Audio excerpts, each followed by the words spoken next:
a little frog's heart. He discovered that it was coming from a neighboring plant. It was a parasitic root.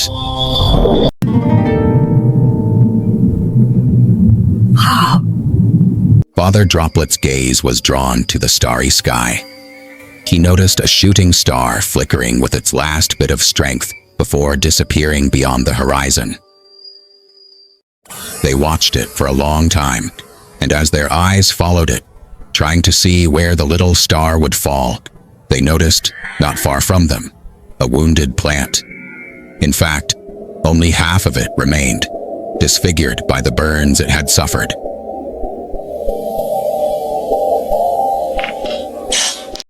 Oh my goodness, it's wounded. Where could the other half be? They watched it for a long time, and as their eyes followed it, trying to see where the little star would fall, they noticed, not far from them, a wounded plant.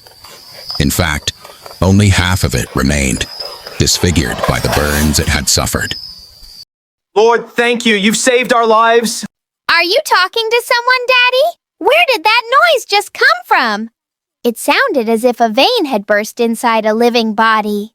The Lord has given us another chance at life, my son. It's as if we've been reborn. Let's thank Him and keep faith that He will help us through to the end, so we may come out of this trouble safely.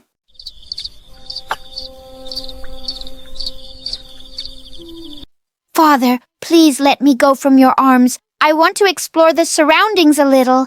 Maybe I'll find some playmates, even though we're in completely unfamiliar places. This was the moment when the little drop of blood had sneezed. The nearby plants detected them and were able to listen to their conversation. Aha! So that's what you were sniffing earlier? You reckless egoist! What do you think you're doing, huh? Running off on your own like that? Who do you think you are? Stay here, behind me, understood? You'll get what's yours at the right time, don't worry. Has it ever happened that we didn't split our spoils in half? Don't test my patience, you narrow-minded fool. You forget that if it weren't for me, you'd have been done for by now. Everyone would have wiped their feet on you. I won't do it again. Oh my goodness! The drops of blood need help! We must do something, or else they'll fall into the hands of the predators. The carnivorous plants will devour them in an instant. What do you think you're doing, smart one? I see you never learn. I already warned you once today, right after the captain's death, to be more careful with both your words and your actions. But it seems you just don't understand a kind warning.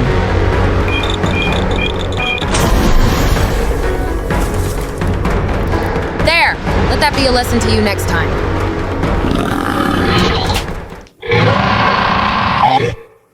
Does anyone else dare to rebel? The plants fell silent. They were frightened of what awaited them now, since the captain was no longer there to protect them. Good. I think we understand each other this time, don't we? Here you go. Take them, my friend. You see, I share everything with you. You were worried for nothing.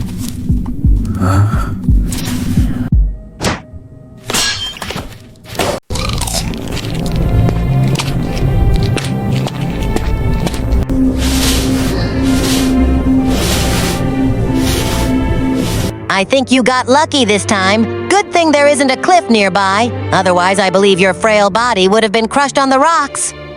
But his compassion lasted only a few moments. His true nature soon revealed itself, especially as hunger began to creep in. The little flowers came out one by one from the corners where they had been hiding and quickly ran to their injured sister. They surrounded her with love, doing their best to lend a helping hand. The little flowers came out one by one from the corners where they had been hiding and quickly ran to their injured sister. They surrounded her with love, doing their best to lend a helping hand. But the crash had been too strong for her. The droplet had hit her head hard and fainted. She lay unconscious on a small path winding through tall plants that cast a dark shadow. In her dream, She was with her beautiful family once more. Wake up, sister. Don't leave us. That strange voice suddenly made Mother Droplet find herself alone in her dream. All the others had vanished, and she awoke surrounded by darkness. She half opened her eyes, weary from the journey and the pain. Through the haze, she could barely make out someone leaning over her, holding her by the neck with both hands. Who could have spoken? At one point, she felt the stranger's hands move away from her neck. Someone brought their ear close to her chest, listening to her heartbeat. She wanted to pretend she was dead, but the wild beating of her heart betrayed her. She will live, poor thing. God has spared her. He touched Mother Droplet's neck again. She no longer knew what to think.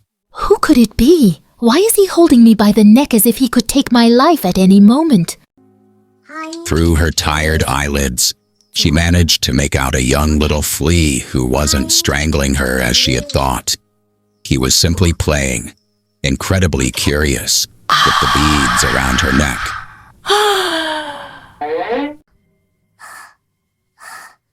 Phew! Oh my, you really scared me. I never thought you could be so fierce. On the other hand, I'm glad you've come to... I've been waiting quite a while for you to wake up. Get away from me. We can't escape you even in the grave, especially knowing that for fleas there's no greater pleasure than drops of blood. Careful, don't get so worked up. We're not alone around here. You'd better keep quiet if you value your life. Do you feel better now?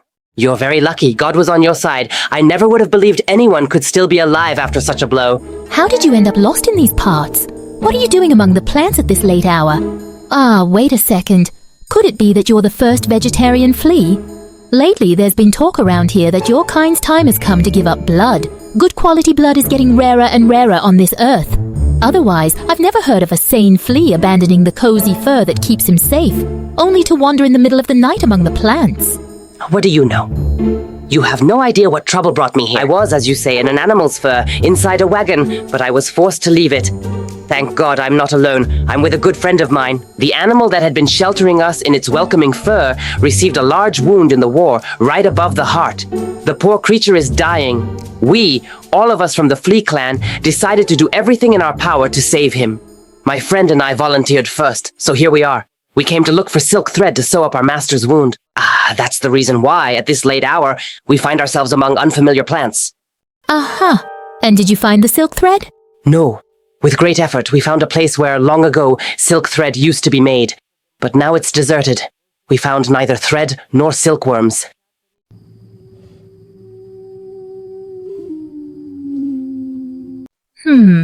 Strange. Where could the silkworms have gone in the middle of the night, taking all the thread with them?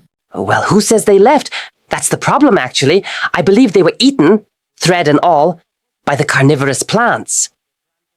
We know that for them, silkworms are quite a delicacy.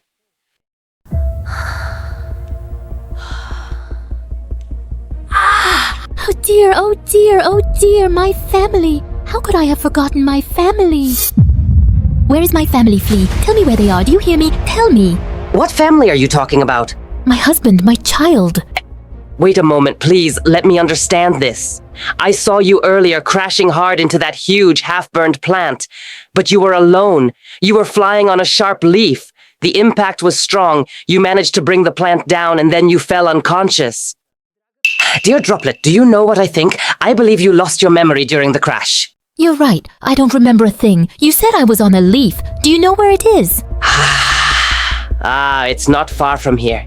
You both fell onto a narrow path nearby. I saw you land and started looking for you. I found you, but I couldn't take the leaf with me. It was too big for me.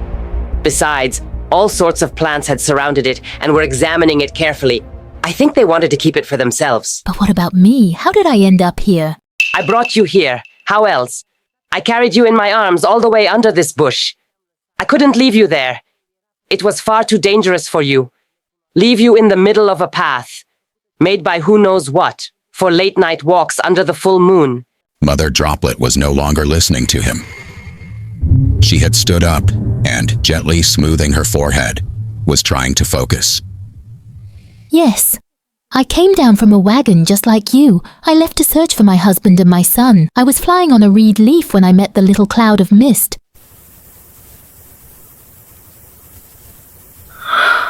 At one point, I saw that big plant starting to fall. I flew into it at full speed to change its direction of descent. Wait a second. Why did you risk your life by flying into the wounded plant? Why did you want to change its falling direction? I thought you ended up in it by accident. It was night, and you didn't see it in time. Indeed. Why did I fly into that plant? Yes, I remember now. I saw my husband and my child at the base of that plant. The burned half of the plant was about to fall on them. That's why I changed the leaf's direction and crashed into it desperately. I wanted to save them. If it had fallen on them... Oh, Lord, I don't even want to think about it.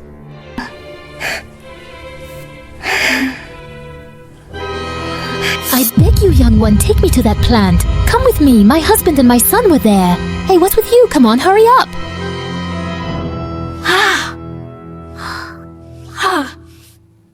It's not safe to go anywhere right now.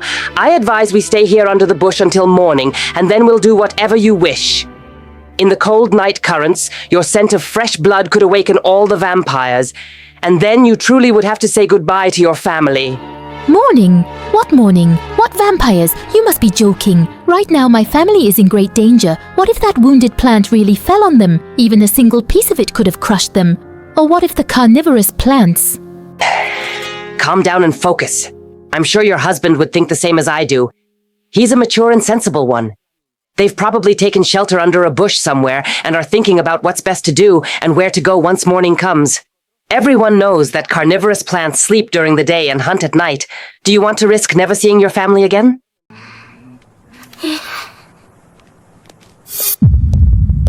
You're right, Flea. Many dangers lurk at night at every step. As you say, my husband surely must have found shelter somewhere, waiting for morning. That is, if he wasn't trapped beneath that plant. In the end, she began to cry. It took her a while to calm down, and she sat down resignedly beneath the bush. Because of the blow she had suffered, she felt a deep pain in her back. Now it's my turn to ask, how did a family of blood droplets end up here among the plants?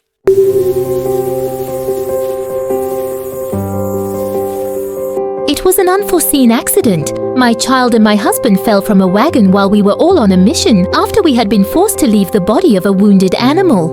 We didn't want our lives to be wasted in vain, so we all decided to head toward the wound of one of the wagon's wheels. We wanted to soothe its heartbreaking creak, caused by pain.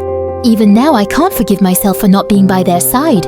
I was taking care of the other older children. It all happened in an instant. By the time I realized it, my husband and my son were already falling toward the ground, and there was nothing I could do to help them. And where are your other children? They stayed in the wagon. They're in good hands. I'm not worried. Our dear little Brooke is very responsible. Don't worry. No matter how hard it gets, we must have faith that everything happens according to God's will. That's why we must never lose hope. Do you hear me? Everything will be all right.